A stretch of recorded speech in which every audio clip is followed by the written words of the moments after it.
مالك؟ مفيش حاجة. طب قول لي مالك، يمكن اقدر اساعدك. هتساعدني بإيه؟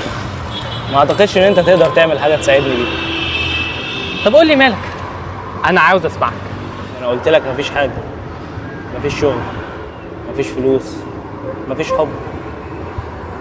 انت عارف، انت فكرتني بواحد كان في مكانك ده من 15 سنة. ده أكيد انتحر، ده مستحيل يكون عايش. طيب تحب احكي لك حكايته؟ ما عنديش مانع، كده كده ما ورايش حاجة.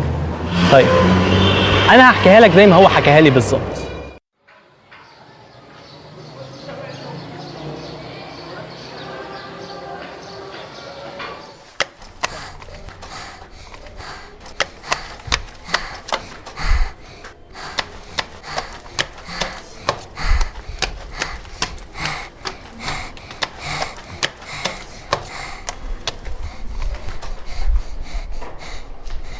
لا لا، مش هي دي الشقة.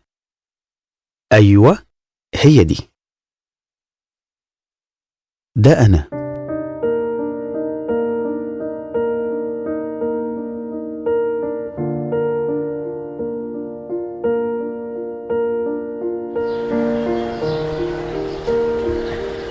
اتفضل يا حبيبي. شكرا. محتاج حاجة تاني؟ شكرا يا ماما. لو احتجت حاجة قولي.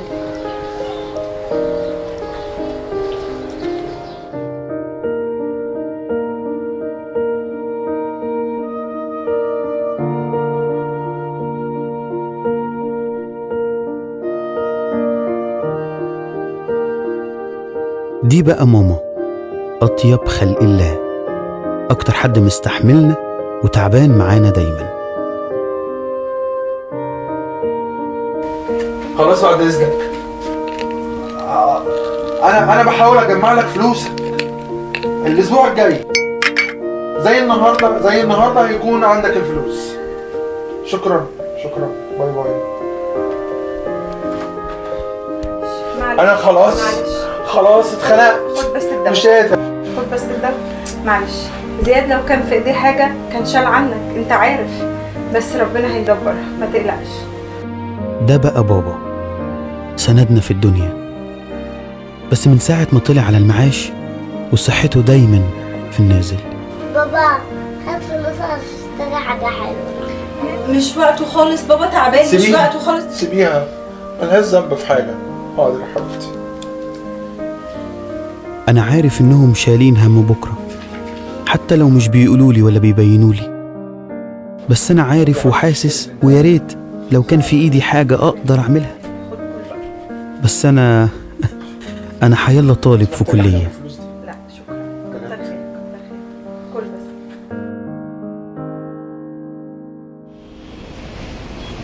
طبعا مش قادر أحكي لكم على منظر الشارع الساعة 8 الصبح، أكيد كلكم عارفين اللي فيها. يا أبلة ثواني حضرتك بس كده، ثواني يا أبلة. ما هو العربية لازم تحمل، المستعجل ينزل. العربية لازم تحمل، ده ميكروباص مش تاكسي. ومهما أصحى بدري كل يوم برضه بتأخر على أول محاضرة بسبب المواصلات. معلش يا دكتور، ممكن ادخل؟ انت عارف الساعة كام؟ الفكرة إن الدكتور ما كانش حتى بيديني فرصة أقول له إيه هو سبب تأخيري. طب معلش. اتفضل. طيب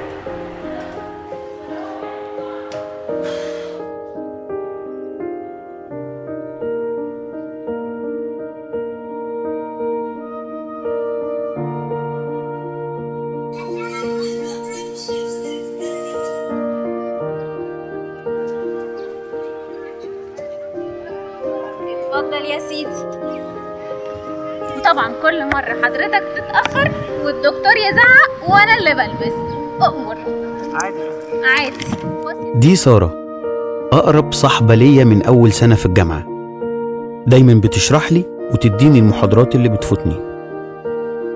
والأول مرة من 3 سنين أحس إني عايز أعترف لها إني بحبها.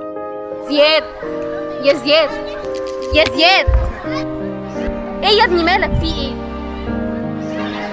صراحة أنا كنت عاوز أصالحك بحاجة بس.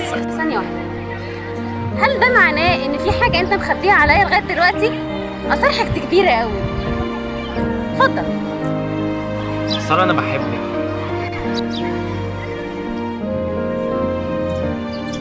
بص يا زياد، هو انت اقرب حد ليا. انت من يوم ما دخلت الكليه دي وانت اكتر صاحب ليا واقرب حد، انت زي اخويا. بس انا عمري ما تخيلت ان علاقتنا تبقى بالشكل ده. بس للأسف ما كنتش متوقع إن ده هيكون رد فعلها. ما كنتش اقصد. بص، هو انا لازم امشي دلوقتي عشان ماما محتاجاني في مشاوير معاها. بس اشوفك بكره عادي نتقابل بكره، ماشي؟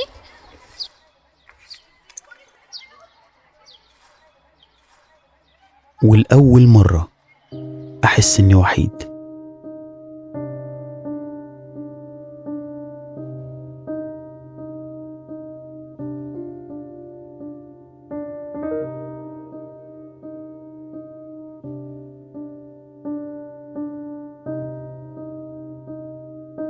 أنا ما سبتش مكان ما دورتش فيه على شغل، وكانت هي إجابة واحدة مفيش غيرها: ما عندناش شغل.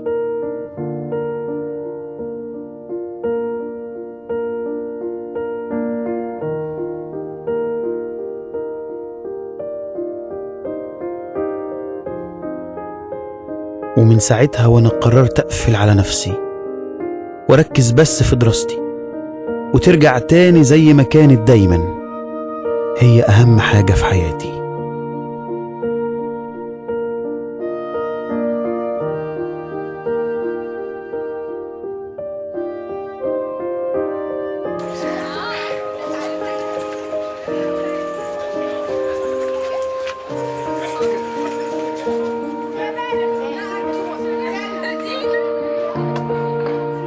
أنا كنت عارف إن هطلع من الأوائل، بس ما كنتش أتخيل إني أطلع الأول على الدفعة. وادي آخر أمل ضاع. أنا غبي. إيه لازمة الشهادة والتقدير وسط بلد ما بتمشيش غير بالوسايط؟ أنا تعبت. حاسس إني بحفر في الصخر. أنا ما سبتش حاجة ما عملتهاش.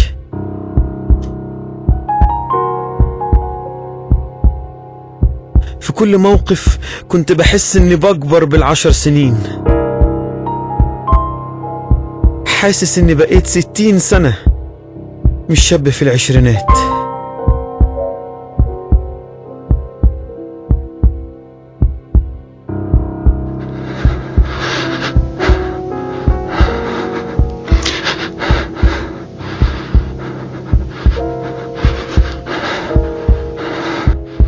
أنا مش قادر أكمل كده.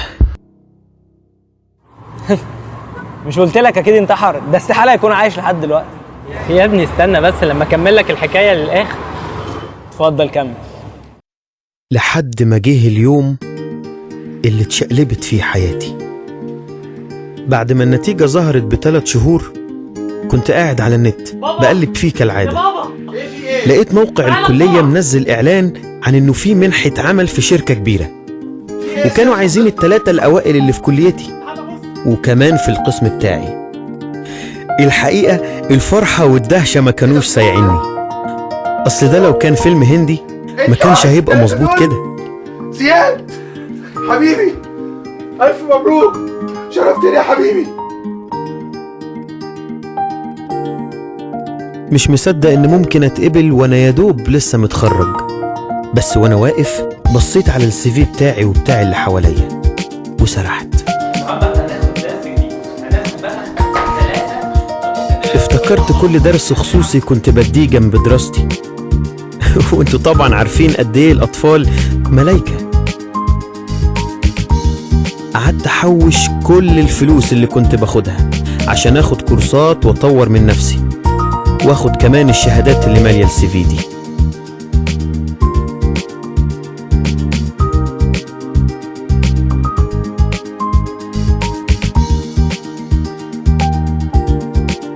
طيب تمام. استاذ زياد اتفضل دورك في الانترفيو.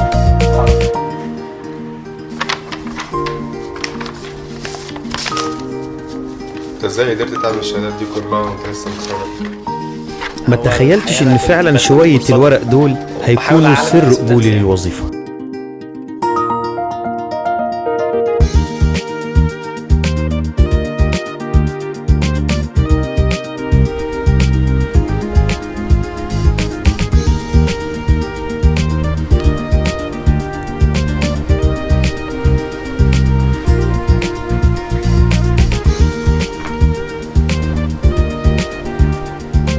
زياد حبيبي، ايوه بابا. انت رايح الشغل؟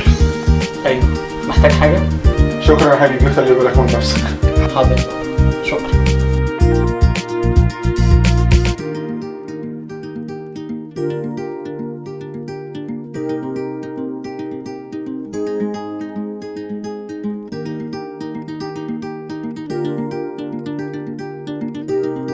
على قد ما بحس ان بابا مبسوط، على قد ما بحس انه متضايق اني شايل مسؤولية البيت لوحدي. بس ببقى عايز اقوله طول الوقت مهما عملت يا بابا ما يجيش حاجة جنب اللي انت عملته علشاننا. دي اقل حاجة ممكن اقدمها لك بعد سنين شقة وتعب. مساء الخير. مساء النور يا فندم. ممكن اقابل المدير التنفيذي؟ اقول له مين؟ شريف اشرف من البنك الاهلي. طيب ثانية واحدة. ايه يا فندم؟ استاذ شريف اشرف من البنك الاهلي عايز اقابل حضرتك. طيب تمام. اتفضل يا فندم مستنيك.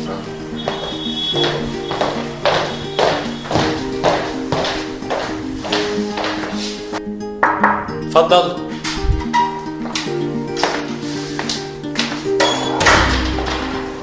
اهلا وسهلا. ازيك؟ عامل ايه؟ اتفضل.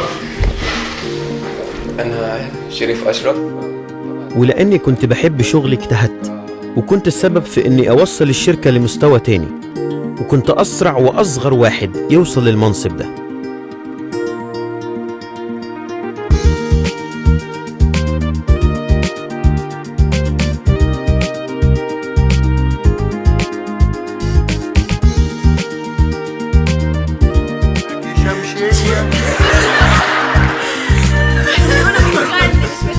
يعني فاكره الاغنيه؟ فاكراها. امال عايزه تتجوزي؟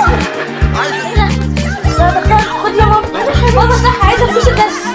حاضر حبيبتي. مش قادر اوصف لكم كمية السعادة اللي كنت فيها وانا شايف بابا رجع زي الاول، واني قادر اساعد واسدد في احتياجات البيت، وان هو وماما ما بقوش شايلين هم بكرة زي زمان.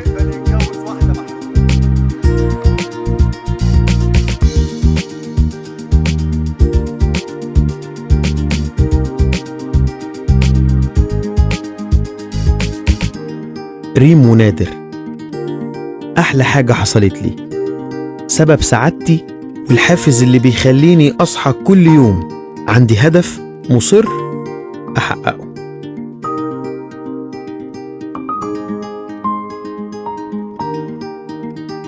مع اني حاسس ان هي قصه بس حلوه.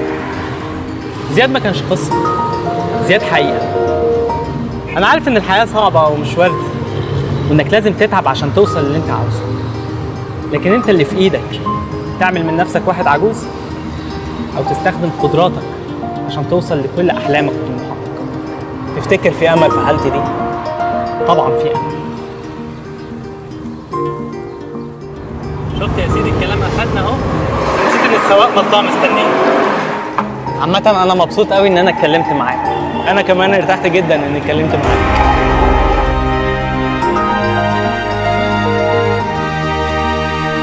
اساعدك؟ لا أنا كويس، أنا متعود على كده. ربنا معاك. ميرسي.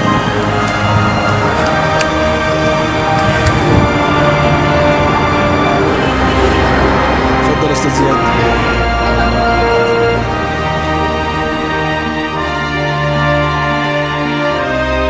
أنا يمكن حالة بسيطة من ناس كتير حالتهم أصعب مني، لكن ما استسلموش لعجزهم. العجز عمره ما كان عجز جسد، العجز عجز عقل.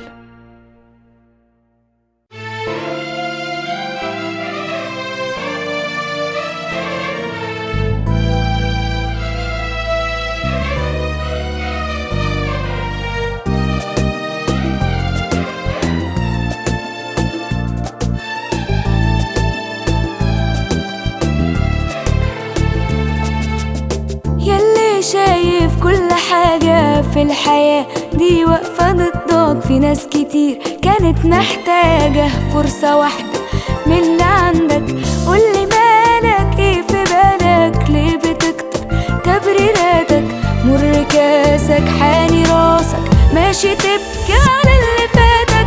اجري يلا امسك في حلمك، خطي قدامك حواجز، بلاش تقول الحظ ظلمك، ده مفيش في الفكرة عاجز. اجري يلا امسك في حلمك، خطي قدامك حواجز، بلاش تقول الحظ ظلمك، ده مفيش في الفكرة عاجز.